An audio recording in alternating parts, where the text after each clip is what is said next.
All right. I'm gonna start off by saying this is not crack. I take the remainder of my cigarette in there and I put it out in here because I'm pretty broke most of the time. It's a bad habit, and I wouldn't recommend getting started.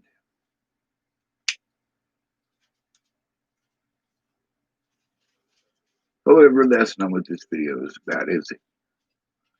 Or at least that's not what it's supposed to be about. Um, I'm trying to be as positive as I can, and to be in places where it brings positivity to me. That is extremely important. Um, I spend a lot of time by myself, so the environment is important. If I was to spend a month in a dump, I'd probably do all right, actually. I could probably build myself a pretty decent house with lots of furnishings. I see what people throw out. When I say that the environment is, it includes the people.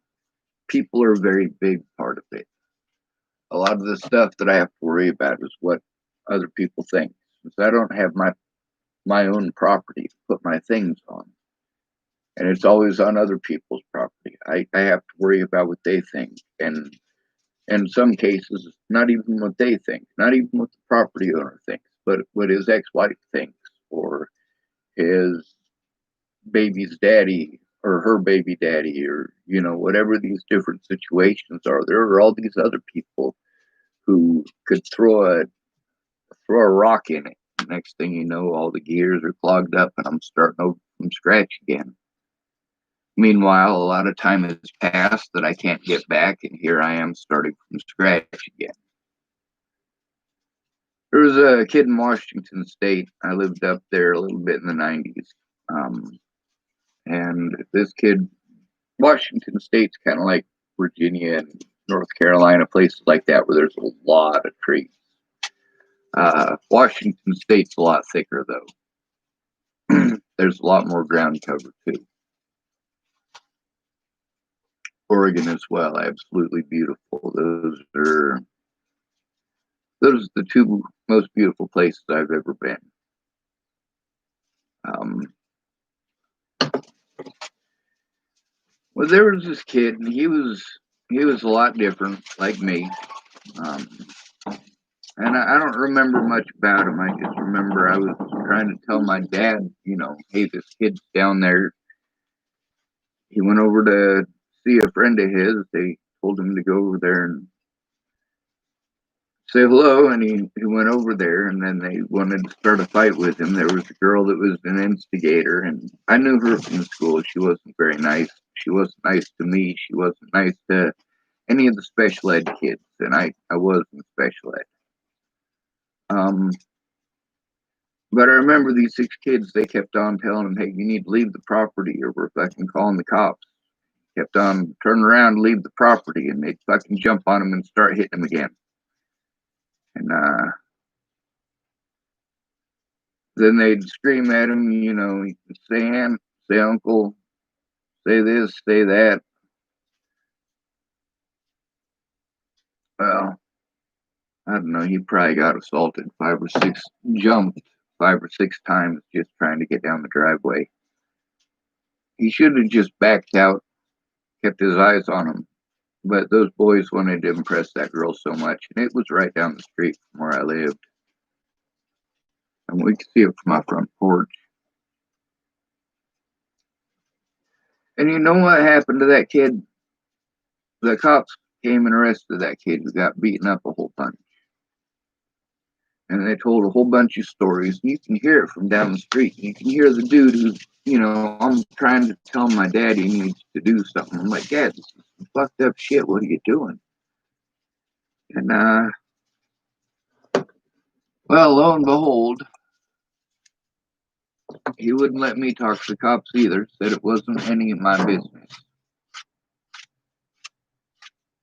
Dad, that is my business. That's my people right there, Dad. I wasn't Brian Schwartz in Bayard, Nebraska. I'm Sean Schwartz in Lincoln High School, Tacoma, Washington. I mean, this ain't the same thing, Dad.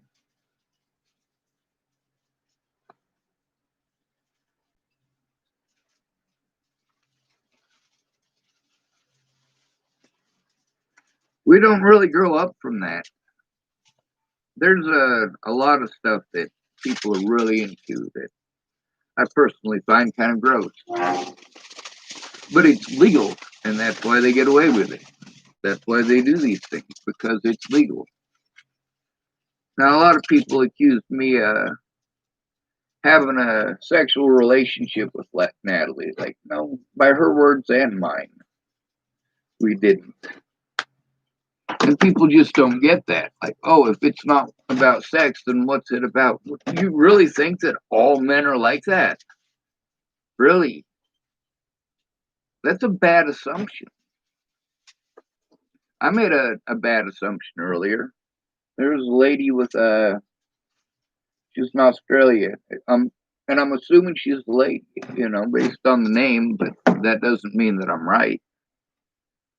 And she was talking about Hercules, where she's from. He said we'd get along fine. And, I talked about needing a dog a lot. So sometimes, especially with a name like Hercules, you would think most of the Hercules I've ever met are dogs.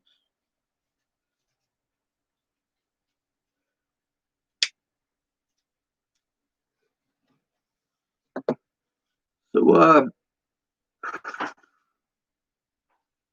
that was a bad assumption. It turns out that it's apparently somebody like me, somebody, I guess, who's different. It's okay to treat people like crap because they're different. And people with these differences have to fight. They have to stick together and they have to work together in order to be able to be treated as equals. And people who are deemed mentally ill, people who are autistic, people with Down syndrome, even people with cerebral palsy, which isn't a mental illness. This is a severe physical disability.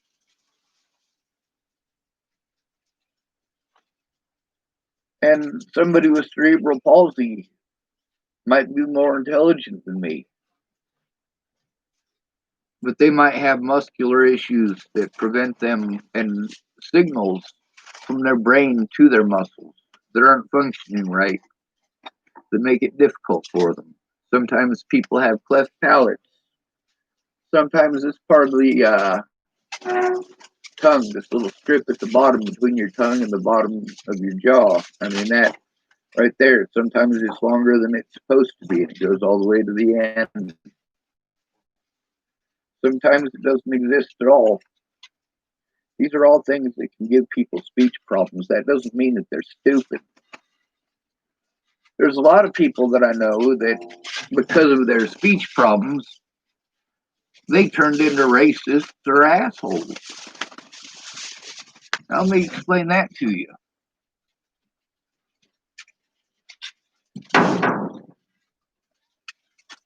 People often get tired of being treated like it. I know a lot of y'all ain't gonna like this word, but they get tired of being treated like they're retarded because they're not, just because they have a speech impediment.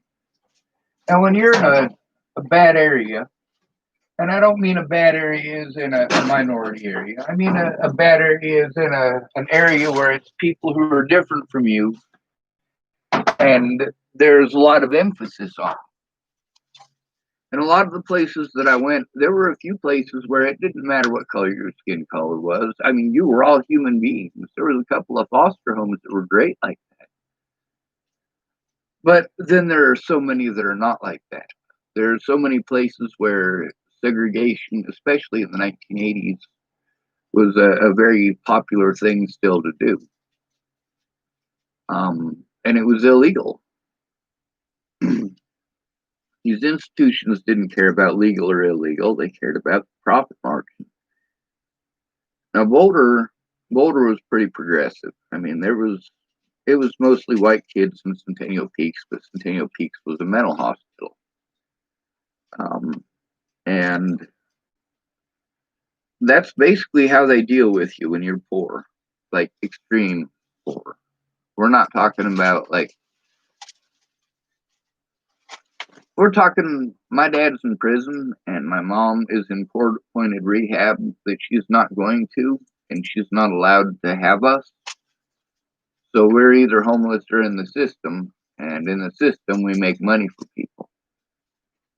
In the system, me and all of my siblings, yeah, we made a lot of money for foster homes, foster families. That's what we were. And a lot of these things that I've been talking about in this video and a lot of other ones too. I mean, the reason that I tell you about those things is we don't really change. My dad was too much of a coward to stand up to 5 or 6 boys and a girl to talk to the police over a kid, a little kid. I mean, this is a, I didn't know this kid in particular. I mean, it was pretty obvious that he was probably very much special ed material. But in saying that, that doesn't mean that he was stupid. That kid was invited. It was very clear that he was invited. It was also very clear that it was a joke. And by the time he was knocking on the door, he was already getting surrounded. I mean, this is a straight up setup to fuck this kid up because he's a nerd and they can get away with it. He's a dork. He's a weirdo. You know, he's probably going to be a serial killer. Doing shit like that, fucking no wonder if he does. And then there's all these white folks saying, you know, these black folks get people to listen to them a lot better if they weren't out breaking everybody's shit. Like, hold on a second. First of all, you want to blame these black people.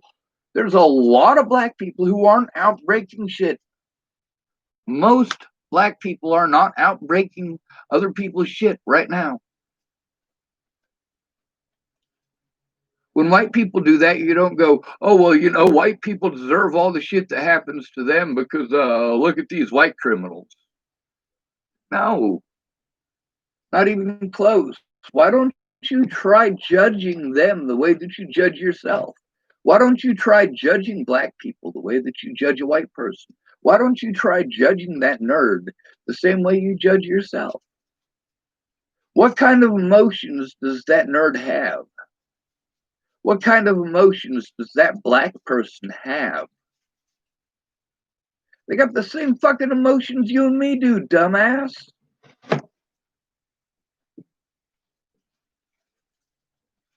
Cops too. There's a lot of people who want to believe the best in people, people like me. But that's not what I see. A lot of times I see it in little bits and pieces, but I also give it a lot.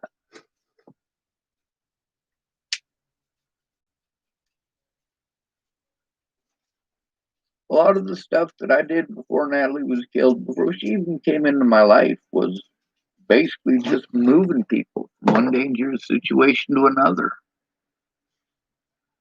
Like, yeah, Sean, I'm in danger here. I need to move. Okay, I'll help you move. Hey, Sean, my kids are in danger here. I need to help.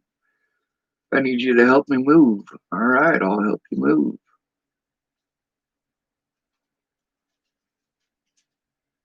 Sean, somebody's missing. Help me find them. All right, I help you find them.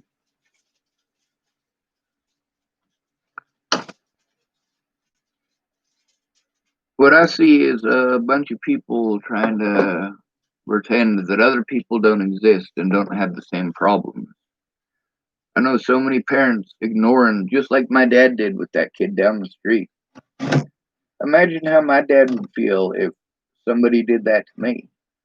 Of course, my dad would just assume that because I'm special, that I probably had it coming. That was always his thing. You know, Sean, if you got beat up, you probably had it coming. I'm like, I got beat up for being white, dude. Holy fuck, what are you not understanding here?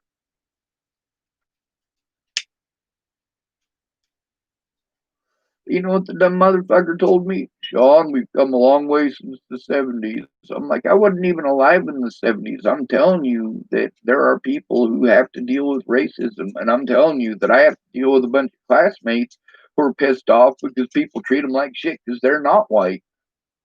Yeah, there are a lot of my classmates who stick up for me, and there are a lot of my classmates who fucking hate me.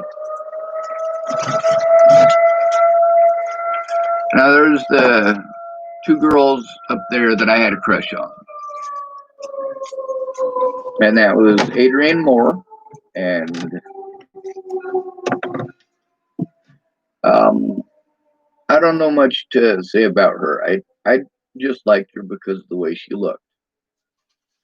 Um, her and Ginger Castillo and Shatina Bell looked completely different from anybody I'd ever seen. So they were the apples of my eye for some odd reason. Um,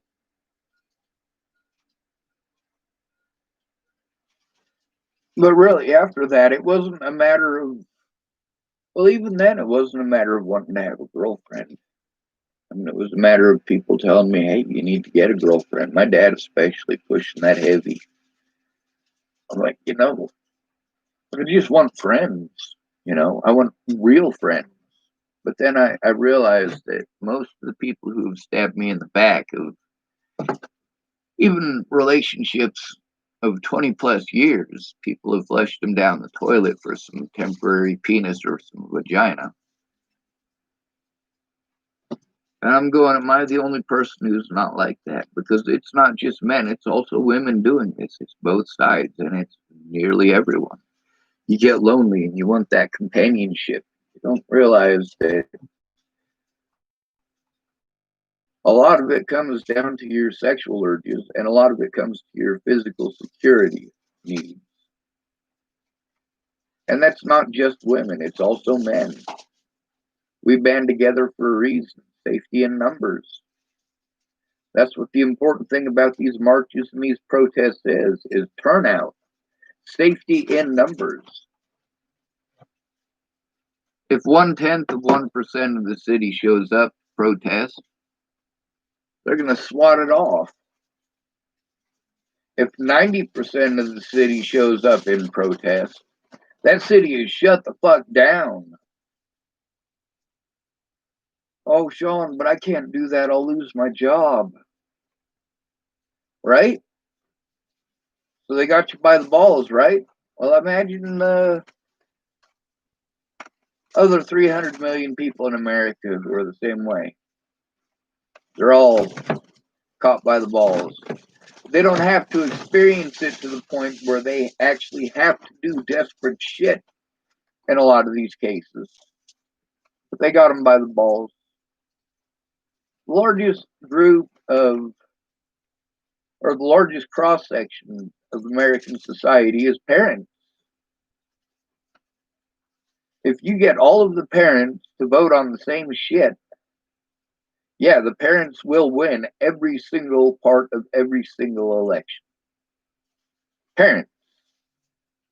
There are more parents than anyone else. You go, well, yeah, well, what about all the grandparents? Grandparents are parents too, dumbass.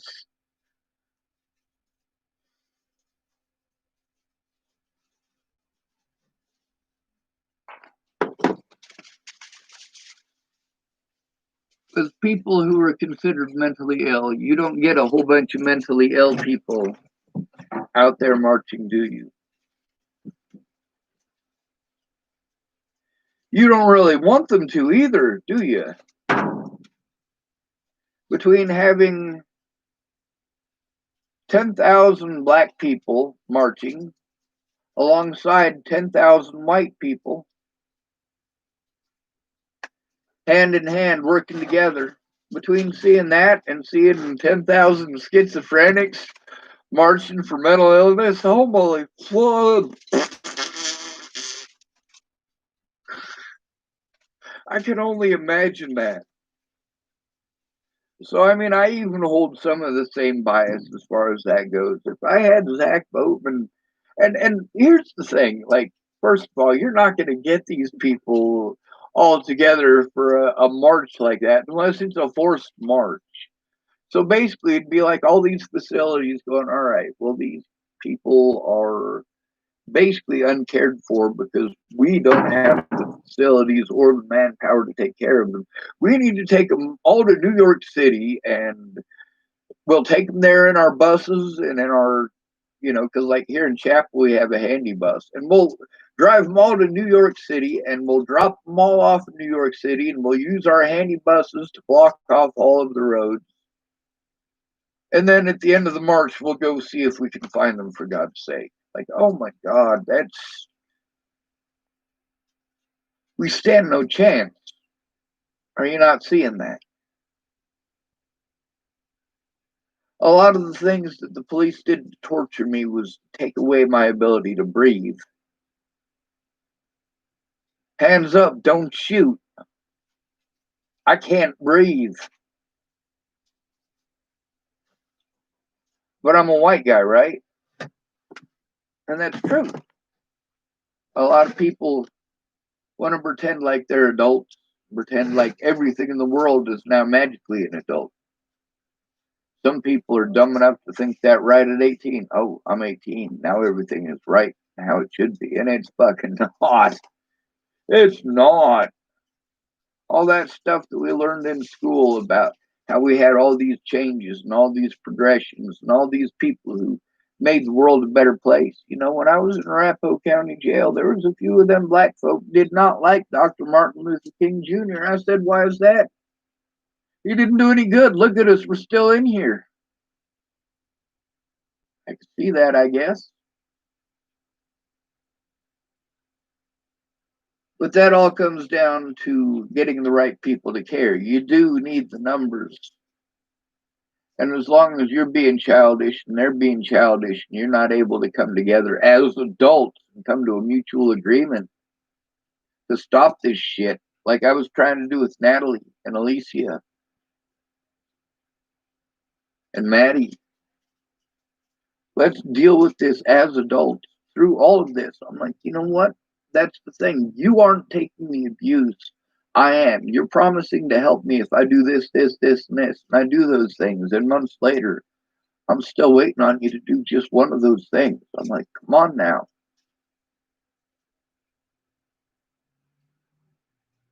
And then when they don't keep their word and I call them on it, I'm a bad person. And it's my fault because I'm mentally ill. Like, holy shit, what the fuck is wrong with you people? But I've seen that my whole life. I have, not just against people considered mentally ill, also against a lot of minorities. I've also seen a lot of minorities use the race card to get away with committing crimes. Oh, he's only doing that because he's a racist asshole. One of the popular things I remember in a couple of the places I was at was that I would get beaten up by 2 or 3 black kids. And at the end of it, I'm the one who's in trouble because I got jumped my first week there for using the N word. I'm like, I didn't use the N word. They're saying that because they want to get away with what they did. And you let them get away with beating me up because they lied to you. And that doesn't stop us adults. Nobody wants to admit that they did wrong. They just want to post up all of this stuff about their perfect fucking family. Yep. Yep. 5 people in the family. You got the dad and his wife and his oldest daughter, next oldest daughter and the son. And what it doesn't show with all them smiles in that fucking picture is 2 of them daughters getting molested. Or that wife wanting to take those pictures 3 months earlier, but she got socked in the eyeball. And as soon as that healed up, she got socked in the other eyeball. Why? Because the husband got fucking drunk. These are parents. These are mature parents. These very same dudes that have beaten the shit out of some women that I know tell their kids, if anybody ever hits a woman, you don't ever disrespect a woman. I'm like, fuck, dude, you call her a cunt daily over shit that I would never call somebody a cunt over. If I'm calling you a fucking cunt, you got somebody hurt who didn't deserve it.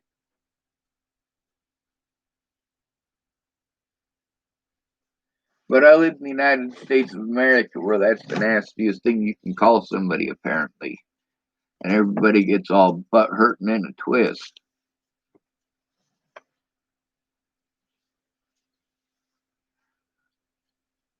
First thing we need is more turnout. The more white people there are, the less likely it is that the crowd is going to get fired on, especially if they're in the front row. Get out there and protect your fellow human beings. Don't say, oh, well, they probably deserve it. They. You want to judge black people as a group, but you don't want to judge white people as a group. You don't want to judge police as a group. You want to judge homeless as a group. You want to judge immigrants as a group.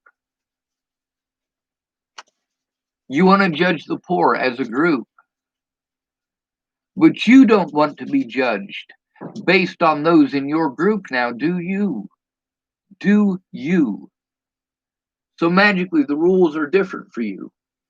From the white perspective, it's all right, we're going to pretend because it's not happening to us.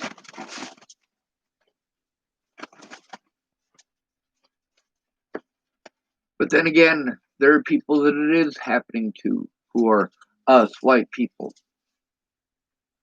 But because they don't want to see it, they want to pretend it doesn't exist. They hate you. They hate you because you're poor. They hate you because you're homeless or because you're the wrong skin color. Or the wrong skin color just contributes to the problem of you being persecuted. And we get to hear about, oh, white people need to stop complaining about how they're being persecuted. Hey, we have the same government that you do. They're screwing us too. When you're poor, you're poor.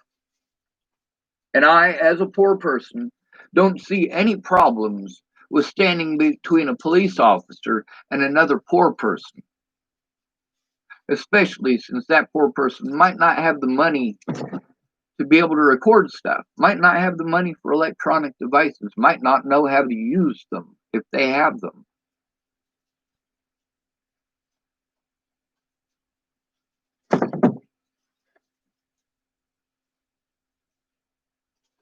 A lot of people are saying, oh, well, that 75-year-old man who was shoved, he was antagonizing, and he'd been wandering around the area for hours, and they kept on telling him to leave. He's 75 fucking years old, asshole.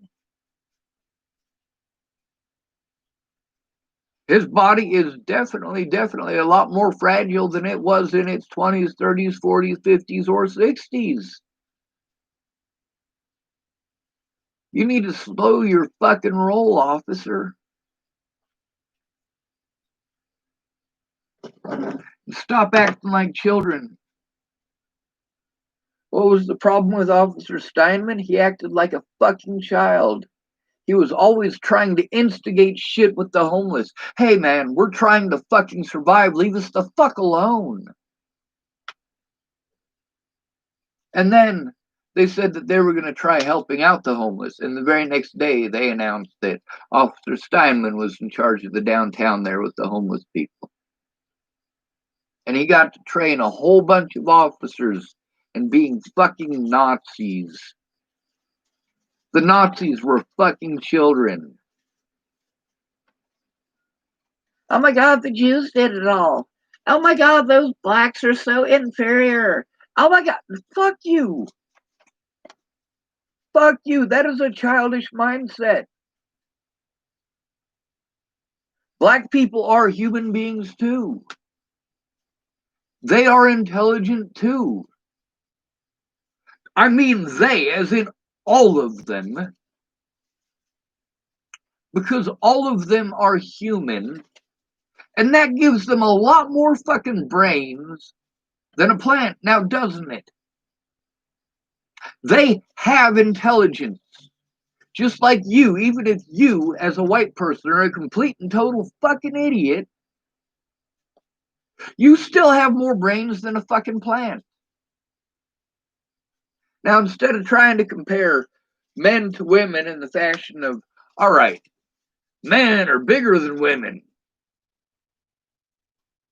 No. Most of the women in this town are bigger than me.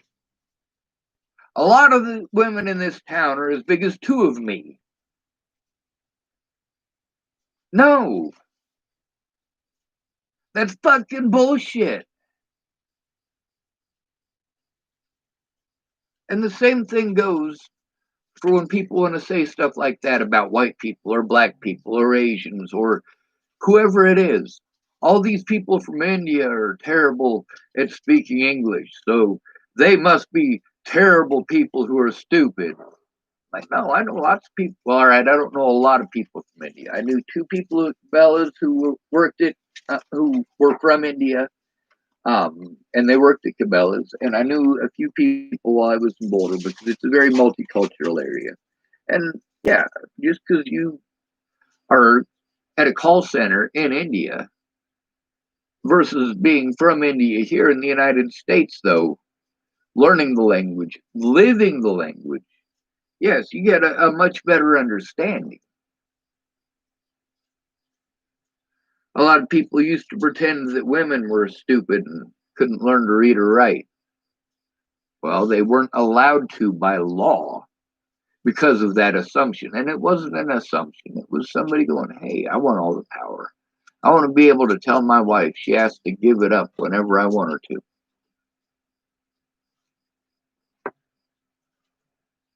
It's breeding rights.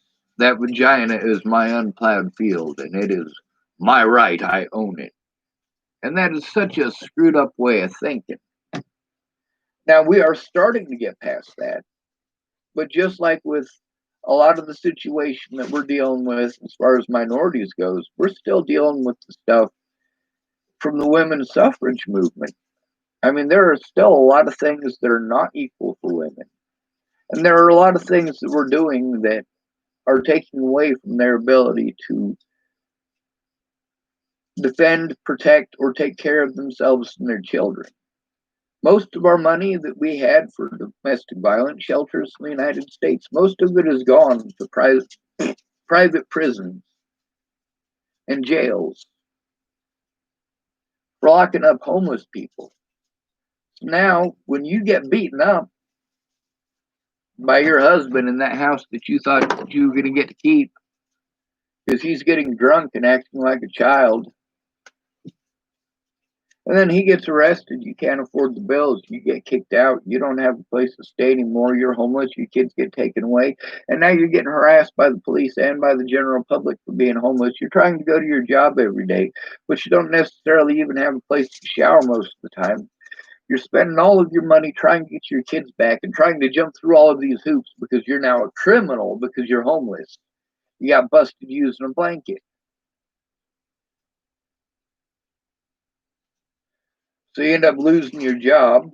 And you know what?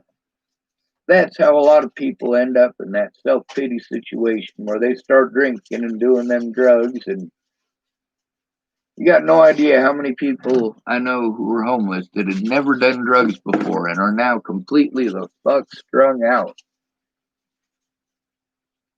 It's because they gave up. They stopped trying. A lot of these people, like Shannon Alvarado, she could have done a lot of good.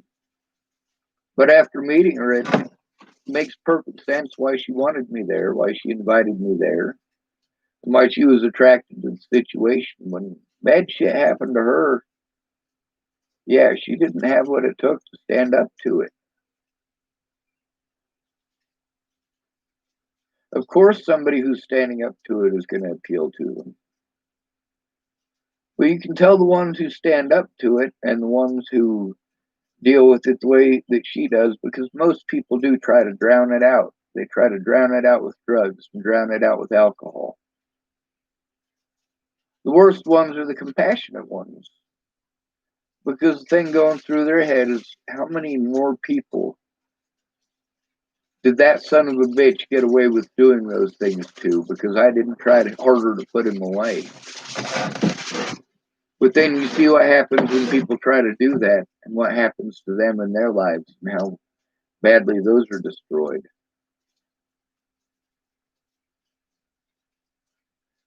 Teresa Copen, she was an alcoholic before her husband died. But when her husband died, that's how she coped with everything. Now she's got a family and she's at least somewhat understanding of autism. She's got a son who's autistic.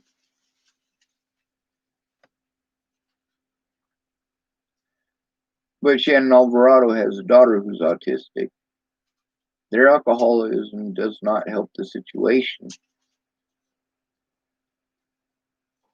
With an autistic child, especially if they're modal, which means they can't speak, like the case of Shannon Alvarado's daughter, you need to be able to pay attention to your daughter and know what is going on.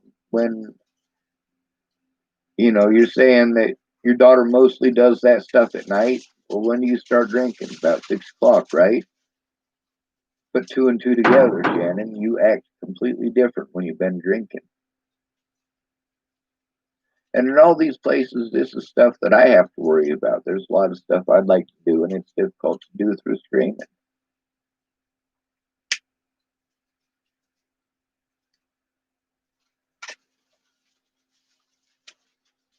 I had one pretty bad meltdown there at Shannon's. It was when I realized I'd been there about 2 weeks, maybe three, and I realized that Shannon was never going to be sober enough to help.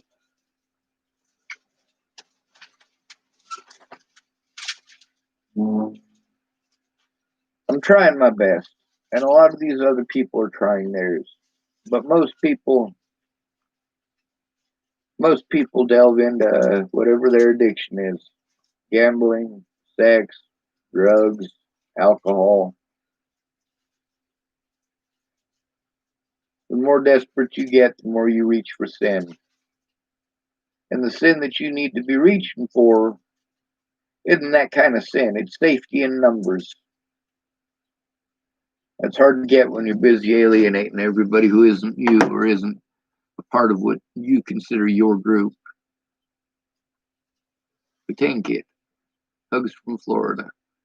Hugs from Nebraska, too. I love hugs. One thing a lot of people keep telling me about folks with autism is that we don't like being touched. That's not necessarily true. First of all, you got to touch us in the right way. Second of all, a lot of us are trained that touching is not appropriate. It's not okay.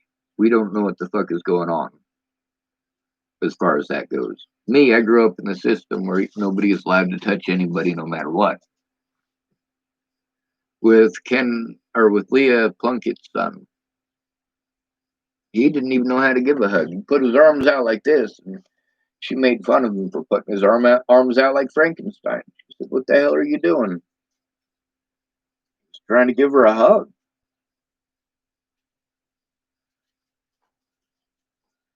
He doesn't necessarily know how to express that stuff, especially when, basically he has to take a back seat to the rest of the family. He doesn't get that kind of attention. He is taught that it's okay for everybody else, but it's not okay for him.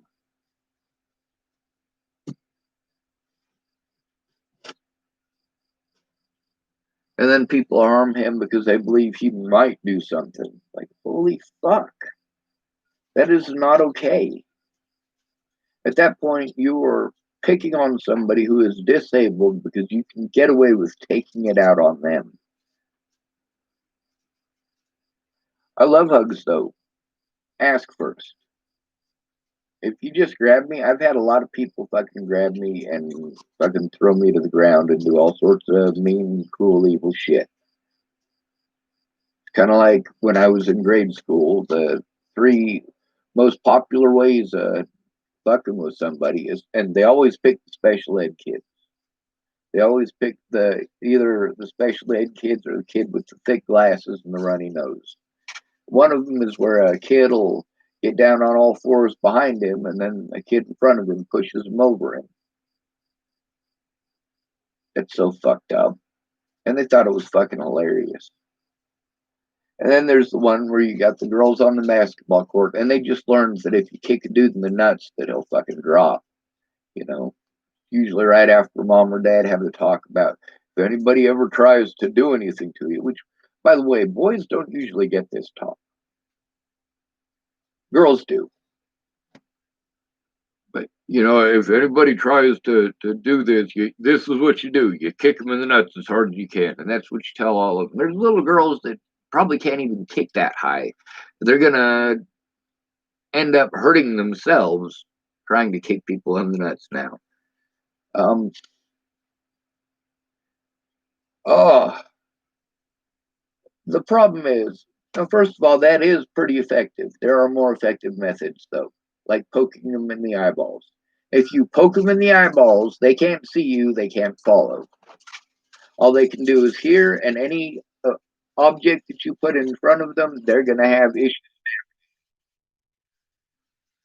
So, let's see, would you want the world to understand? What would you want the world to understand about autism that they might not know? Um, God, so many things. I mean, there's autism is it's a spectrum. I mean, it's you've got some people who can't speak, um, can barely figure out how to use the toilet, and a lot of them we've come to find out actually have a lot of high brain function. They are so intelligent that they can't tie their own shoes, as a lot of people might say. Um, a lot of people who are considered autistic, my personal belief is that many of them are brain damaged from their parents' drug use, and in some cases from the drug use that the system forced into them growing up. People who are autistic are highly intelligent. The ones on the very high end of the spectrum, people with Asperger's, are generally more intelligent than most. A lot of us can learn stuff in just a matter of days that most of you spend months and months and months at college trying to figure out. Just because we dive into it, we are that interested and we want to know. Then we end up knowing more than almost everybody else, and people are going, well, how do you know all that stuff? Well, once they find out you're autistic, it doesn't matter what you know. It all reverts back to the fact that you're now being thought of as somebody who should be wearing a football helmet and is probably schizophrenic. And it's not even close to that. My brain works differently than yours. That doesn't make it worse. That doesn't make it better. It works differently. And a lot of it is based on my experiences. And there's a lot of other people who have good and bad experiences. They're not me. And my experiences should in no way invalidate their experience. If you know somebody who's autistic, yeah, they're used to taking the full brunt of the punishment and having to take it all by themselves. They're also used to, if somebody is bullying them and they stand up for themselves, 3 or 4 other people getting in on the action and going, oh, well, this, and this. I mean, the first time I came to Chapel, Nebraska at 15 and tried to explain to a bunch of ignorant, racist rednecks that were in my school that black people are human beings, oh my God. Like, it was almost a fist fight in school. Meanwhile, there's a girl in Lodgepole High School who was half black. Her name was Gina, and she was my lab partner. And she was my favorite person in the whole school. Mind you, she wasn't my favorite person in the whole school necessarily because of her own personal merit. She was my favorite person in the whole school because she was not a white person. Yes, that is a very racist reason for liking someone, isn't it? She was not white. I was not used to white people. And arguing with white people is like arguing with a brick fucking wall. You can't argue with a white person. You have to show them that they're wrong. Now, who is it that told me that? Gina.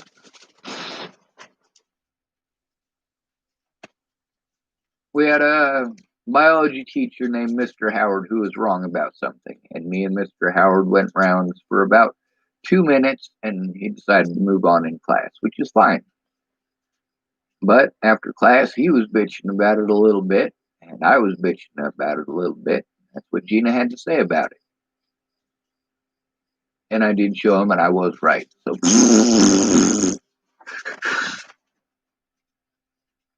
it is a superpower.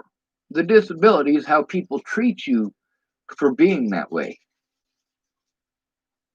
The way that people treat you for being intelligent. I mean, on YouTube, all over YouTube, you can find different doctors and, different therapists and pathologists and all sorts of different people that will explain to you that, yes, intelligent people are picked on more than most.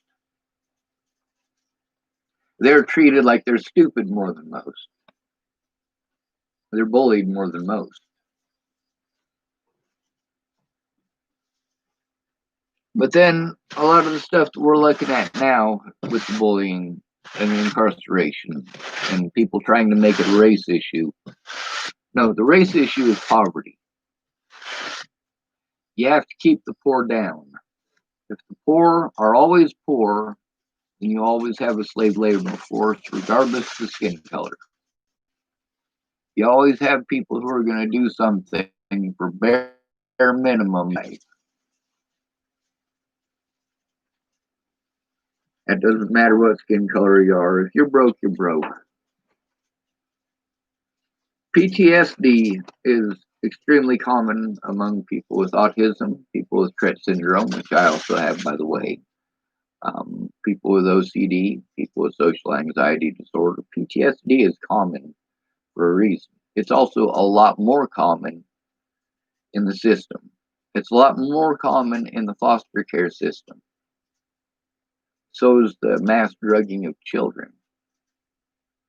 And no matter how many times I say that, people pretend like it's not happening, like it's not still happening. It happened in the 80s, it happened in the 90s.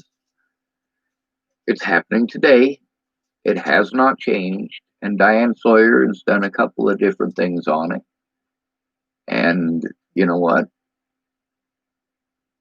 Still hasn't changed. Nobody cares about the mentally ill. Nobody cares about the fucking homeless. Oh, I care, Sean. I care. Yeah, but what are you doing about it? What are some more effective things that you can do to help those people? Like right now, what are the most effective things that you can do to help out these black folks in their cause? See, this isn't just about George Floyd. This is about a long history of this, and you want to pretend, well, I don't know why. Connection is unstable. All right, we're back. I don't know why we're doing this over one black person. It's not over one black person.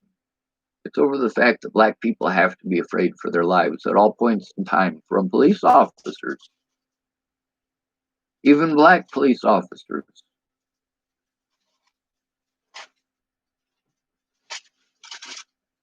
Is that scary?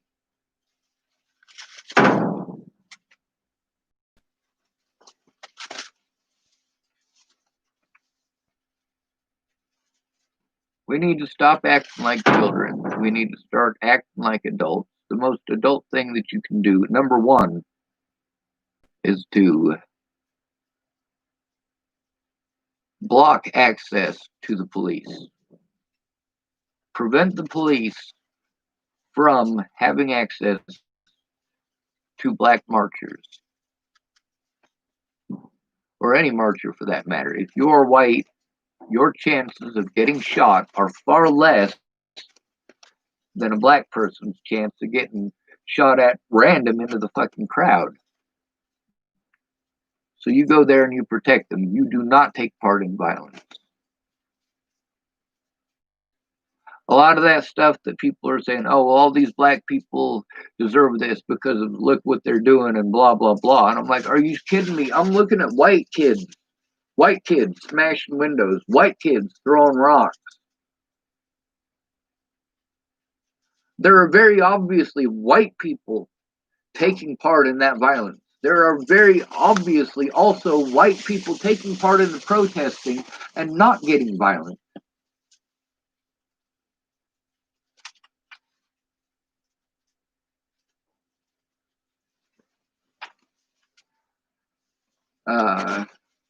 This person, I can't pronounce the name, Zion Axa. Hi again, Sean. I hope you're doing all right. Those points you made a second ago hit the nail on the head for me. I'm ADHD and have PTSD, so I know these feels. I feel like sociopathy is bred in our culture, and people who are empathic tend to end up burning out and with more mental issues because of bullying and trauma. You're absolutely right about that. I had that issue. I still have that issue. So does Natalie. I mean, did Natalie. There's a lot of good people that I know that get burned up from it. And as far as being an empath, there's a lot of stuff that you guys think ESP, like, this is some sort of tinfoil alien fucking conspiracy, tinfoil hat wearing bullshit. But it's not. When you've been around people in certain situations, you learn certain cues that come from human beings from those situations. You learn when you're around people who have been sexually abused, you learn the signs of sexual abuse. Even if you aren't taught them, you can see them. And we go through a lot of this. We go through a lot of stuff where we observe because we're in those situations a lot. For us, not being allowed to be a part of your social calendar, but others are, and we just have to watch from a distance. And we don't understand all those social cues, partially because the dumbasses don't let us take part. There's a saying that I have always liked. Sometimes democracy just means all the idiots are on the same side. Maybe. But I do know that a functional democracy requires the education of the public. The public does need to be educated. You're able to make your best decisions when you have the best information at hand. When somebody wants you to build a bridge over a river or over a body of water, it's important to know what kind of body of water it is, how wide it is, how deep it is, what's going to be going over the top of it. Just saying, hey, build me a bridge. It's work. You do realize it's work. You have to have a goal at the end. What is your magic pot at the end of the rainbow?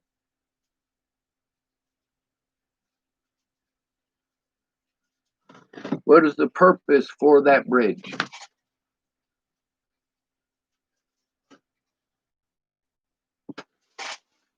I got a saying that I always like: dreamers dream and builders build, but it takes an artist to bridge the gap. Lucky me, I'm all three.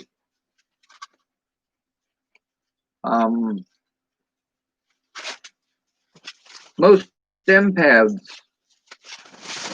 it's that we read body language and we read situations. If I'm in a situation I've never been in before, like let's say I was to go on a date, never been in that situation before, I'm going to be basically analyzing the situation the whole time. I'm not really feeling the situation out at all. I'm too busy analyzing because it's all new to me. Now, there's other situations where I'm just going to get into the emotion of it right away. I see police officers pointing guns at dogs. That's a different story.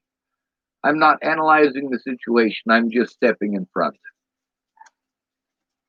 And there's a guy named Alaska, And he's not necessarily even the nicest of guys. He's not even necessarily a decent person.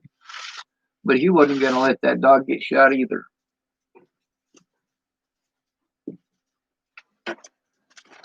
As far as the stuff that's happening to these people, when I say these people, I'm not talking to just blacks. I'm talking about these poor people. All of you know that these biases exist and that this racism exists. And by saying that it doesn't exist or that things have changed now since back then, you are literally trying to cover up the fact that it still exists in the hope and attempts that that will make it magically not exist. But that's not how it works.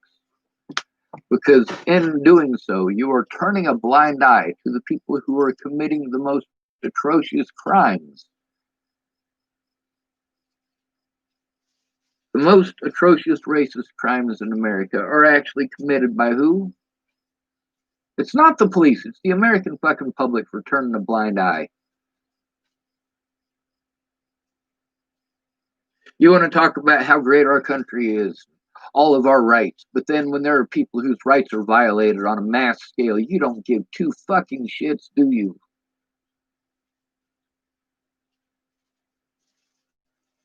Just your group. Only your family. Just the people of your skin color. Only the people from your country.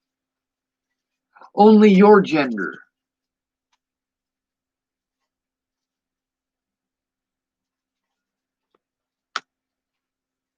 I bitch at each and every one of these groups because I get tired of hearing about how it's all the white man's fault.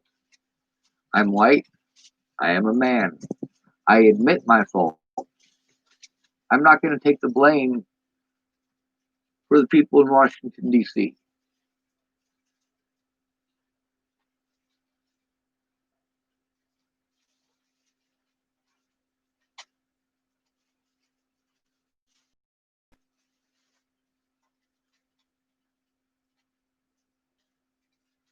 I'm not going to take the blame for the people in Washington, D.C. It's not my job. If you're a black person and you need protected, I will protect you. But I won't protect you over everyone else.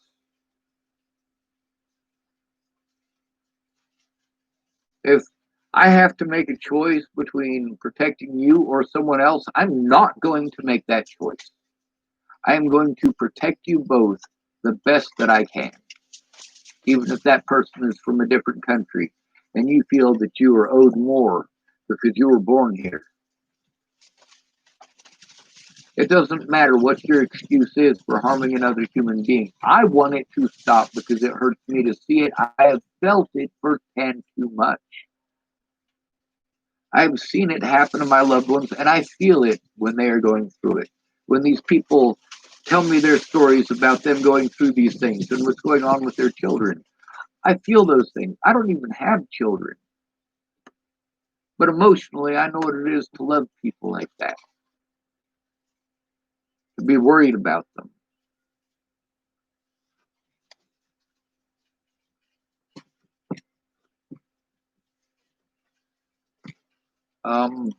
I suppose I should probably end this video. It's getting on about an hour long. I want to go waste some of